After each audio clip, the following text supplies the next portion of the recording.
So fish on mga idol.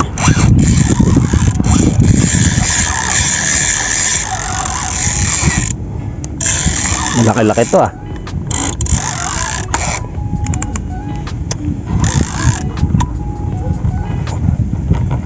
Ito mga idol, malaki sigurado. Ay tayo bulok ng rod natin. May pang ulam tayo siguradong malaki. Janitor ata.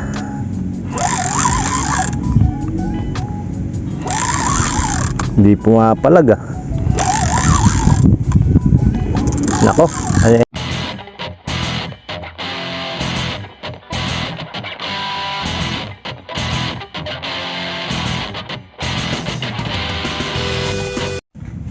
So yo, what's up mga idol? Fishing na naman ako. Pamain ko is bulate. Ito, pamain ko. Labas mga kawal. Ayan o. Yun lang ang pamain ko. Kasi malabo yung tubig. Dalawang pamingwit di dala ko. Ayan, parehas medium heavy. Tapos may dala akong net. Kasi sigurado akong huhuli ko, kaya may dala akong net. Kinakagat-kagat na nga pala to kanina nung hindi pa ako nagbibideo. Kakahagis ko pa lang, inaayos ko yung isa, may kumakagat na agad. So update lang mamaya. So bumabaw na pala yung tubig kahapon nung nandito yan. Ayan, kita naman yung basa diba? Kitang-kita yung basa. Kaya ang laki na ng binabaw. Pwede na mag-fishing dito sa mga gustong dumayo. Ayan, hinihila na yung mga pamingwit natin. Kinakitaw-kitaw na. May nag-aano nga pala ng hipon dun sa kabila. Ayan. Hipon yung inaano niyan. Ayan. Si kuya. Hipon lang kinukuha niya. Alam niyo yung galon na binubutas-butas tapos nilalagyan ng pamain sa loob para makahuli ng hipon. Ganun lang. Nagalaw na.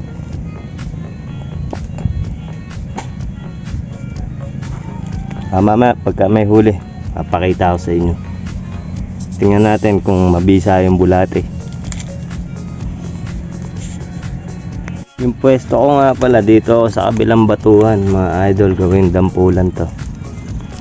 Kung mapapansin yung mga video ko doon, ayan o, yung etong bato na yan. Diyan ako palagi nagpwesto, dyan yung may ahas. Dito, ayan, iba yung texture ng dito ng pwesto. Puro puno mga idol, kaya malamig yung pwesto dito kaysa doon. Saka puro damo na. Kakatabas ko lang ng damo, may damo na naman kapal eh. Tag-ulan kasi mga idol. So na ako magpe-pesto doon pagka di umuulan. Dadamuhan natin yan para sa mga dadayong mag-fishing. May pwestuhan silang malilim, malamig. Ang hirap kasi mag-fishing ka, andyan ka sa may initan na yan. Heat stroke, abutin mo dyan. Wala akong dalang stopper. Magsarap sana mag-floater dito. Pero testing ko mamaya, gagawa kong paraan. Mag-ako ng leader line. Gagawin nating floater dito. Gusto ko magpalutang dito eh. Tingnan ko kung may kakagat na dito. Mga idol, wala pang kumakagat sa akin sa pamingwit no. So yung isa kong pamingwit, nilagyan kong floater. Ayun yung floater. Para dyan na lang siya sa gilid. Wala akong dalang stopper eh. Ginawa ko, nilagyan ko na lang ng stick yung butas ng stopper, ay ng floater, para hindi siya lumubog. Ayan, para hindi lumubog ng todo yung sinker natin. So tingnan natin kung may kakagat dito sa gilid. Kailangan lang tahimik tayo, hindi kailangan masyado maingay. Ayan. Pag nilubog yan, yun na yan, isda na yan. Madaming hito dito mga idol, sa mga hindi nakakaalam. Sobrang daming hito dito.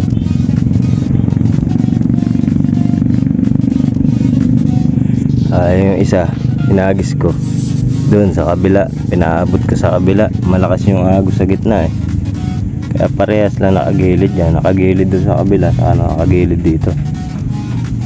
Ayan. So fish on mga idol.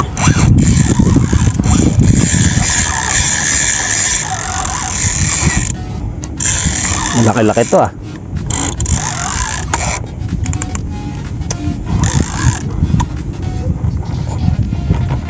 Ito mga idol, malaki sigurado. Tayo bulok ng rod natin. May pang ulam tayo siguradong malaki. Janitor ata.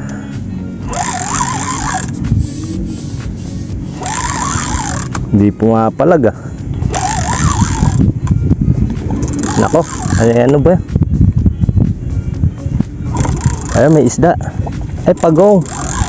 Mga idol, pagong. Napakalapad na pagong.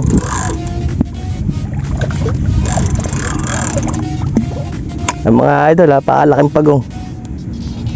Anti pa mga idol. Ayan, lunok na lunok ng hook. Hindi ko alam kung paano tatanggalin to. Napakalaki mga idol, kung nakikita nyo. Ayan Hindi ko alam kung paano tanggalin yan. Lunok na lunok yung taga So nangangagat pa naman ito. Mukhang halimaw. Paano kung papakawalan yan? Ano yan? Yung taga ko nasa loob. Kita ba mga idol? Di inaasahan mga idol. Napakalaki. Ngayon lang ako nakahuli ng ganito dito sa ilog. Uuwi ko to, doon ko pa tatanggal yung taga. Hindi ko alam kasi kung paano tong tanggalin. Baon na baon yung taga mga pre. So salukin natin, baka kasi kagatin ako. Sorry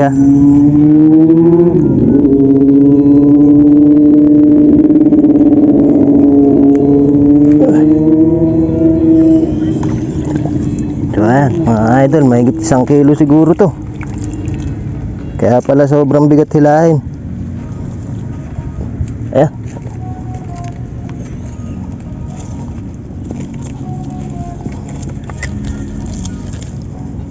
Hindi ko alam kung paano aalisin to. Putulin ko na lang siguro yung leader line ko. Palitan ko na lang.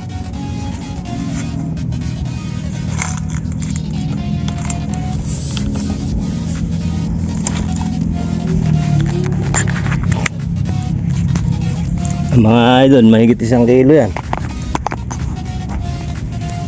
Kinakain daw yan Ayan Tingnan nyo kung gaano kalapad. Ayan yung kamay ko mga idol.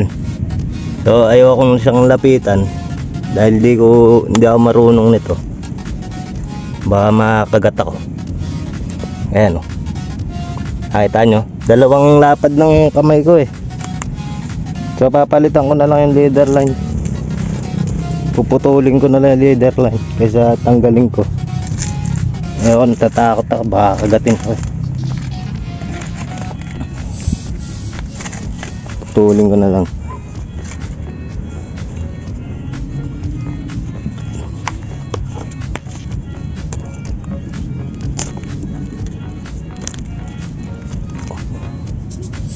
Ayan, naputol ko yung leader line. Hindi ko alam yung paano alisin.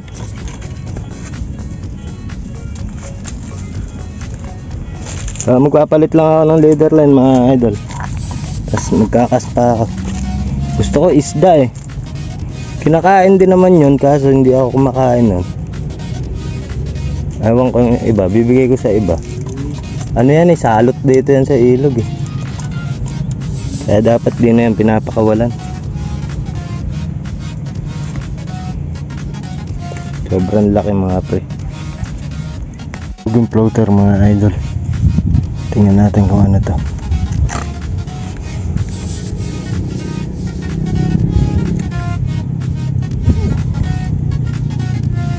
Wala naman eh, niloloko mo lang ako eh.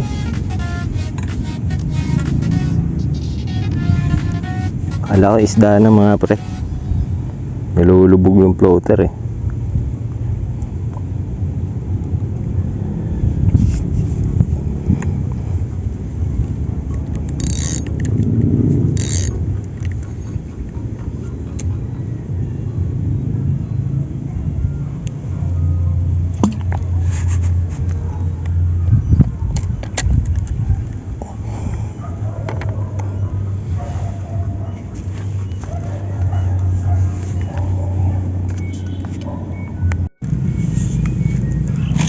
Mga idol, wala pa rin isda.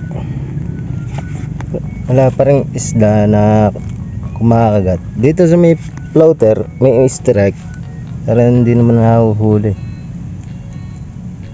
Ano, nilulubog-lubog lang eh. Huli ko, pagong. Hindi ko alam kung anong gagawin dun. Ayun o, wala nang pumusag o. Makakadali din ako dyan. Anong oras na nga pala? Alas 2 na. Dat pala dinala ko yung isa kong medium na humingwit. Para yun yung ginamit ko dito sa gilid. Tapos dalawa yung pang gitna ako. Mga idol, lakas na agos eh. Naagos lang yung floater natin eh. Malalim pa rin. Tagal pa bumabaw to. 1 linggo pa siguro to.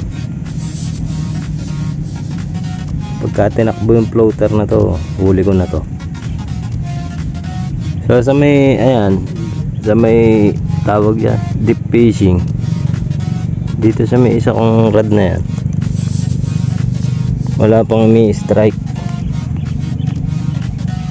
Walang nababawas sa pamain na nilalagay ko. Hindi ko alam kung bakit.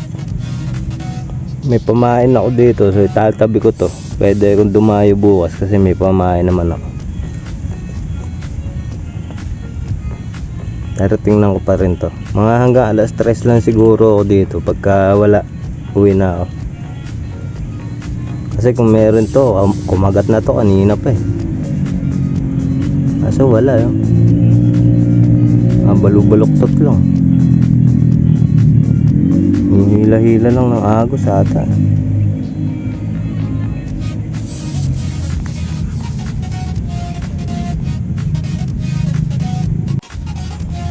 Zero pa rin ako mga idol. Bukas nga pala pinaplano namin na dadayo kami sa bukid. Kasi maraming nakukuha ng palambulati ngayon dun sa may tatapunan namin ng mga dahon na basura. Napakadaming bulate. Kumuha ako kanina eh. So ayan, napakadami pa rin. Tapos dadagdagan na lang namin yan. Dadayo kami bukas sa mga bukid, sa mga creek. Yan, mga patubig ba. May nakita kasi kung malalaking hito dun. So hindi ko siya napapakagat sa masa. Tapos wala akong makuha na ng bulate nun. Ngayon meron na akong bulate. So ready to go ako bukas. Dadaling ko yung daling ko yan, isang crocodile. Ito iwan ko to, mabigat yung reel niyan eh. Tapos dadaling ko yung isang medium power ko na guture, yung telescopic kulay black. Dadaling ko yun. Tapos pamain. Ayan. Babaw na lang kaming kanin. Sigurado naman makakahuli dun. Yung sa masa, nakakahuli nga pala kami sa masa doon, mga liwalo. So paano na lang pag sa bulate pa, di ba? Mas makagat kasi yung sa bulate. Dito, ewan ko sa kung ano nangyari sa ilog na to.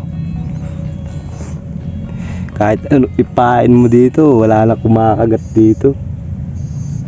Pero sa mga gawi naman doon, sa mga gawi doon sa dyan, pag diniretso mo ba yung agos ng ilog na yan, meron naman sila mga nahuhuli. Sa Castellano may mga nahuhuli, yung subscriber ko doon may nahuhuli. Sa Santa Rosa mga nakakahuli sila. Sa Cabanatuan, ewan ko dito ba't nawala dito yung isda. Wala, palutang ko. Oh. Ayan, hanggang strike lang naman eh. Puro strike. Ganda ng ano, langit to. Ang thumbnail natin yan. Pang thumbnail ko to mga idol. Ayan. Fishing here. At di inaasahang pangyayari. Ganda eh. Nakakaumay. Nakakaumay na mag-fishing. Gusto ko na umuwi.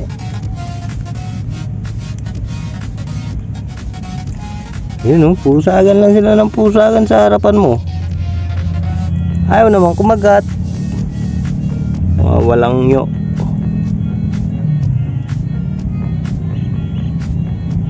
Pagka wala akong kumagat sa floater ko, tatanggalin ko na yung floater na yan. Kakas ko na lang yan dyan.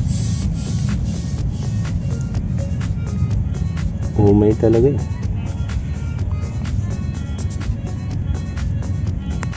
May strike na sa floater natin. Lulubog-lubog na eh. Ayan o. Kita nyo ba yung floater? Ayan yung floater. Ayaw pang itakbo eh.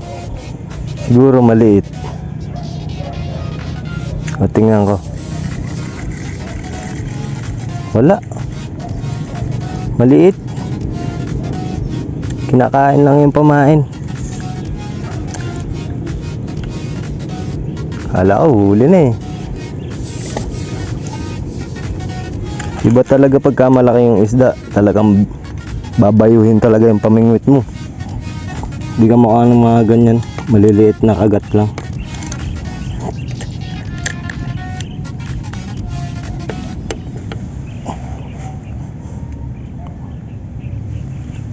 Fishing, fishing, fishing.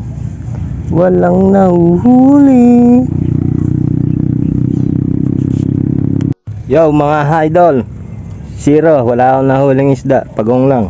Yan, uuwi ko yan. May kalalagyan kay Boyboy yan. Si Boyboy nagdala ng tubig dito eh. Malamig pa, gusto nyo minom. Doon na lang kami sa Lambakin bukas. Tatabi namin yung pamain namin na yan. Dadagdagan ko mamaya. Sa Lambakin kami pupunta bukas. Hanggang dito na lang tong video na to. Salamat sa mga nanonood sa inyo. Huwag nyo na rin kalimutan i-click yung subscribe sa yung notification bell para palagi kayo updated sa video natin mga idol. Peace! So yun mga idol, no, natanggal ko na yung taganong antipa. Pwede ko na siya i-release. Re-release ko siya dito sa ilog. Re-release ko, kawawa eh. Ayan o, talalaglag ko na lang. Mahirap kasing ano yun to, baka makagat ako. Malalim naman yan, hindi siya mababagok na. Yun na, balik na sa tubig.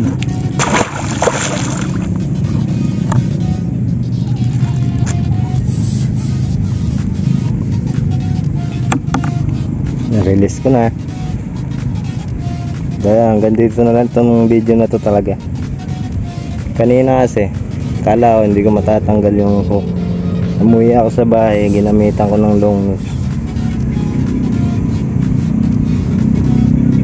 So yan mga idol, hanggang dito na lang. Peace.